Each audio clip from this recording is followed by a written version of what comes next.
গতকাল রাত্রিবেলা পুলিশ এই জঙ্গলের রাস্তা ধরে নিয়ে আসে প্রভাস মণ্ডলকে রিকনস্ট্রাকশন করার জন্য।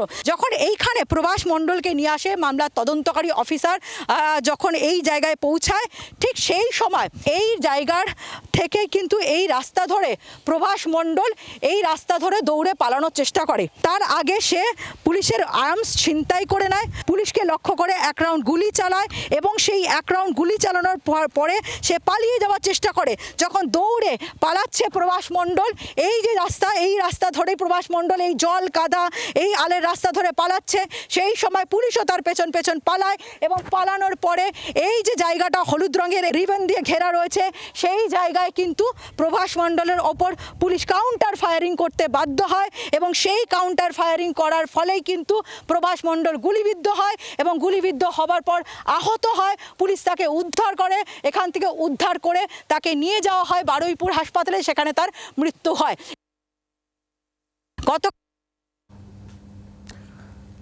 ঘটনাস্থলের ছবি আপনাদের সামনে তুলে ধরলাম আমাদের প্রতিনিধি পিয়ালি মিত্র তার প্রতিবেদনের মাধ্যমে। আর এবার একটু হাসপাতালের দিকে নজর রাখতে হচ্ছে, যেখানে এই মূল অভিযুক্ত তার দেহ এই মুহূর্তে রয়েছে। আমাদের প্রতিনিধি বিক্রম দাস আমাদের সঙ্গে সরাসরি রয়েছেন বারুইপুর হাসপাতাল থেকে। বিক্রম, আপডেট কি আসছে তোমার কাছ থেকে?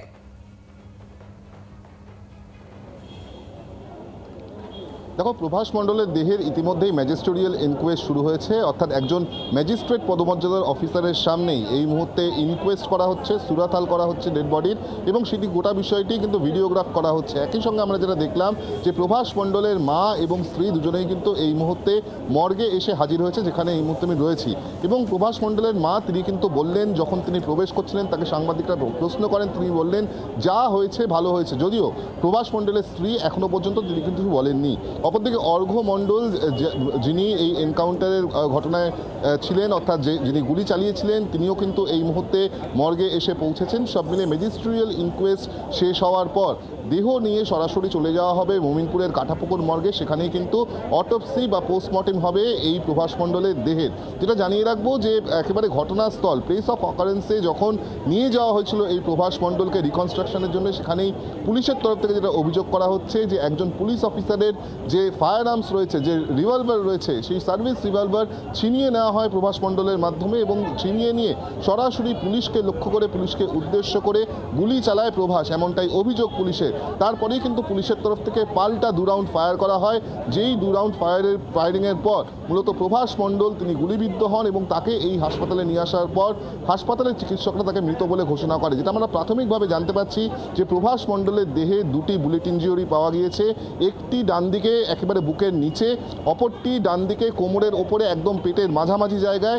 এই 2টি বুলেট ইনজিউরি কিন্তু পাওয়া গিয়েছে, এমনটাই প্রাথমিকভাবে আমরা জানতে পারছি। অবশ্যই সেক্ষেত্রে আর কোনো ইনজিউরিজ রয়েছে কিনা সেটা পোস্টমর্টেম অর্থাৎ অটোপসি সার্জনরা যখন দেখবেন তখন কিন্তু তারা স্পষ্ট করবেন। কিন্তু আপাততভাবে যে 2টি বুলেট ইনজুরি দেখা যাচ্ছে তার মধ্যে একটি হলো একেবারে কোমরের ওপরে ডান দিকে পেটের কাছাকাছি এবং অপরটি হলো ডান দিকে বুকের নিচে, এমনটাই আমরা জানতে পারছি। পাশাপাশি যেটা জানিয়ে রাখবো যে এই প্রভাস পরবর্তী ক্ষেত্রগুলো থেকে তোমার সঙ্গে আমরা যোগাযোগ করবো এবং আপডেট অবশ্যই নিতে থাকবো। বিক্রম, অনেক ধন্যবাদ আমাদের সঙ্গে সরাসরি থাকার জন্য। তবে এই এনকাউন্টারের পর ওই নাবালিকা যাকে এতটা কঠিন একটা কষ্ট সহ্য করতে হয়েছে, তার বাবা কি বলছেন শোনাই। পুলিশের ভূমিকা কি বলবেন? পুলিশের এবার পুরো রাস্তা আছে, সরকারের পুরো রাস্তা ভরসা আছে। সিএম কালকের কথা দিয়েছে সেভাবে উনি যেভাবে কাজ চালিয়ে যাচ্ছে, আমরা খুব খুশি, অত্যন্ত খুশি। সিএমের পুরো ফুল ভরসা আছে আমাদের। আচ্ছা, পুলিশকে লক্ষ্য করে প্রভাস গুলি চালাতে গেছিল? না, ওটা আমি বলতে পারছি না, আমি তো সেই অবস্থা ছিলাম না তখন। একদম এনকাউন্টার, আমি টোটালি এর বেশি কিছু বলতে পারছি না, আমি পরিস্থিতি অন্যরকমই ছিলাম তখন। আচ্ছা, এটা শুনেছেন? শুনেছি, এক্ষুনি তেমন কিছু শুনি, আমি একটু অন্য ব্যস্তর মধ্যে আছি, তো চতুর্দিক থেকে সব বুঝতে পারছেন, আপনারা সবাই আসছেন। পুলিশের ওপরে পুরো ফুল ভরসা আছে, পুলিশ না থাকলে আমরা এত এগোতে পারতাম না কোনোদিন। খুশি আমি, তাতে খুশি। আরও যারা আছে তারা অ্যারেস্ট হবে, দোষীদের শাস্তি হোক, এটুকু আমি চেয়েছি। দাদাও এই জিনিসটা খুব মাথায় রেখেছে, দাদা আমার ভরসা দিয়েছে, দাদার ওপর ফুল ভরসা আছে। আমাদের যে সিএম আছে না, ওনাকে দাদা বলে আমরা সম্মান করি। দাদা ফুল ভরসা দিয়েছে, ওনার ওপর ফুল বিশ্বাস, আশা, ভরসা সব আছে আমার। বাকি 3 জনের আমি কঠোরভাবে সাজা চেয়েছি, দাদা বলে তুমি শুধু আমার কাজ দেখে রাও। আর সত্যি দাদার ওপর আমাদের ভরসা আছে খুব, এটুকু আপনার খুব খুশি। নির্যাতিতা নাবালিকার বাবা তার বক্তব্য আমরা শুনছিলাম। তিনি এই ঘটনাকে স্বাগত জানিয়েছেন এবং তিনি খুশি, তিনি জানাচ্ছেন পুলিশের ওপর তার ভরসা রয়েছে, মুখ্যমন্ত্রী শুভেন্দু অধিকারীর ওপর তার ভরসা রয়েছে। এই বক্তব্যই আমরা শুনতে পেলাম। কথা বলবো এই নিয়েই এই মুহূর্তে রাজীব শ্রীবাস্তব, প্রাক্তন সেনাকর্তা, তিনি আমাদের সঙ্গে রয়েছেন সরাসরি। রাজীব বাবু, এই যে ঘটনা, পুলিশের ভূমিকা এবং বদলের বাংলার প্রথম এনকাউন্টার, আপনি কিভাবে দেখছেন? ট্রাস্ট তার মানে হয় ভরসা। পশ্চিম দেশে আমাদের কাছে জিজ্ঞেস করা হয়েছিল কি ভরসা মানে কি হয়। আজকে আমাদের বাংলার মাটিতে প্রথমবার বলা হচ্ছে ভরসার একটা নতুন ডেফিনিশন। আমরা ছাড়বো না, এই ভরসা রাখতে হবে। 3 দিন 4 দিন লেগেছে, একজন শেষ, একজন রাবণ শেষ। আর এই ভরসা আমাদের পশ্চিমবঙ্গের কোটি কোটি মানুষ, যারা মা বাবা, যাদের ছেলে মেয়ে আছে, যাদের মেয়ে আছে, ওরা এখন স্কুলে যেতে পারবে, ওরা এখন কলেজে যেতে পারবে, ওরা এখন মেডিকেল কলেজ যেতে পারবে, ওরা এখন বিকেলবেলা কোনো ফুর্তি করতে কোনো হোটেলে যেতে পারবে, কোনো ভয় নেই। এই ভয় থেকে কাটানোর যেটা ভরসা, ওইটা আজকে পশ্চিমবঙ্গের মাটিতে দেখিয়ে দেওয়া হলো কি ভরসা কাকে বলা হয়। আর আপনি বলছেন পুলিশ, এই পুলিশ 50 বছর ধরে এই আমাদের মাটিতে ছিল। থাকছে আপনার কাছে যে ধর্ষকদের বুকে এবার কাঁপুনি ধরবে এই এনকাউন্টারে। কাপুনি, আমি তো বলছি, আমি ডিমান্ড করছি 3 জন আরকে নিয়ে যান আপনি রিকনস্ট্রাকশনের জন্য। এই প্রভাস মন্ডল একলা ছিল না, 3 জন আরো ছিল ওর সঙ্গে। আমি বলছি আরজি করে আমাদের নির্ভয়া যারা ছিল, ওকে রিকনস্ট্রাকশনের জন্য নিয়ে যান। ওর আগে কিন্তু আমি কত এনকাউন্টারটাও তো নিয়ম মাফিক হতে হবে, না হলে তো সেই পুলিশ আধিকারিকও তিনিও তদন্তের আওতায় পড়ে যাবেন। পুলিশ অধিকারী আপনি কি বলছেন? কোথায় ছিলেন এই পুলিশগুলো? এই আমাদের হোম মিনিস্টার আছেন, পুলিশ মন্ত্রী আছেন, ওনাকে আমরা স্যালুট জানাই। স্যালুট। আজকে কত ভরসা উনি জেনারেট করেছেন আমাদের মায়ের বুকে। উনি জেনারেট করে বলছেন কি, যা মা, তোর ছোট বাচ্চা মহিলা যেখানে যাবে না, আর কিছু হবে না, আর কিছু হবে না। আপনি আজকে গভর্নমেন্ট যদি বাসে চাপবেন, আপনি দেখবেন আমার মা বোনরা বিনা পয়সা দিয়ে যখন ওরা এই বাসে চাপছে, আমার খুব ভালো লাগছে। আর আজকে এই যারা ওদেরকে সুরক্ষা কবচ দিয়ে দিলেন একটা, এটা প্রথম নয়, এটা লাস্ট নয়, এটা আরম্ভ হয় প্রচন্ড। এরকম আরো অনেকগুলো জিনিস হবে, যেতে এখানে সুনিশ্চিত করা হবে আর গুন্ডাবাজি নয়, আর বসুলি যাকে বলি আমরা, তোলাবাজি আপনারা বলেন, যেহেতু আপনাদের চ্যানেল সবাই দেখছে, ওদের আপনাদের মাধ্যমে বলে দিই কি এই তোলাবাজি নেই, গুন্ডাবাজি নেই, নতুন একটা পশ্চিমবঙ্গ এসছে, যার মধ্যে এই যে নিউ নর্মাল যেটাকে আমরা বলছি, এই নিউ নর্মাল আছে, যেখানে আমাদের মা বোনরা সবাই সুরক্ষিত।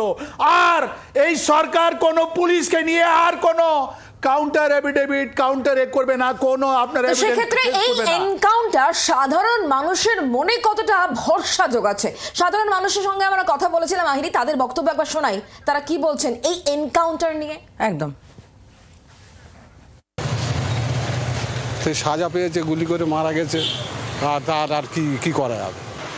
অবশ্যই এইসব ধরনের কর্মকাণ্ডের সঙ্গে যারা যুক্ত আছে তাদের তো পৃথিবীতে বেঁচে থাকার কোনো অধিকার নেই। যে কোনো মানুষ যারা এই ধরনের কাজ করেন তাদের সাজা এরকমই হওয়া দরকার, প্রতিবাদ হওয়া দরকার। যেটা করেছে ঠিকই আছে, যে দোষী হবে সে তোমার এনকাউন্টার করে মেরে দেবে, তাকে ফাঁসি হবে, এইটাই তো আমরা চাই। খুব তো আনন্দের বিষয়, এরকম তো হওয়া উচিত একদম। কেননা যে করবে তাকে মেরে দেওয়া হলো, যাতে এই দোষটা না আর করতে পারে, সাহস না পায়। শাস্তি তো যে কোনো অপরাধীদের শাস্তি হওয়া উচিত, যে চোর হোক, চামার হোক, ডাকাত হোক, খুনি হোক, মার্ডার হোক, রেপ কেস হোক। খুব ভালো কাজ করেছে এরা। এই সমস্ত কাজের সঙ্গে যারা জড়িত তাদের এনকাউন্টার করা উচিত।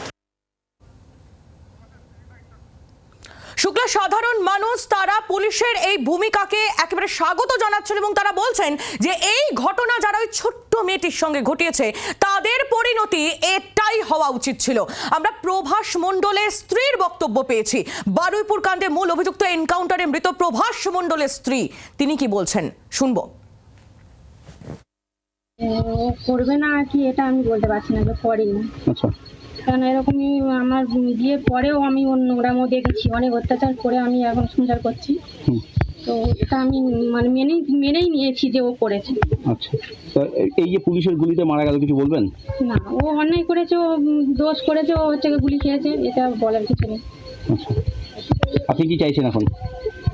কি চাইছি বলতে, যে ওখানে তো বারুইপুরে আমাদের যেতে বলছে, যাবো। স্বামীর দেহ নেবেন?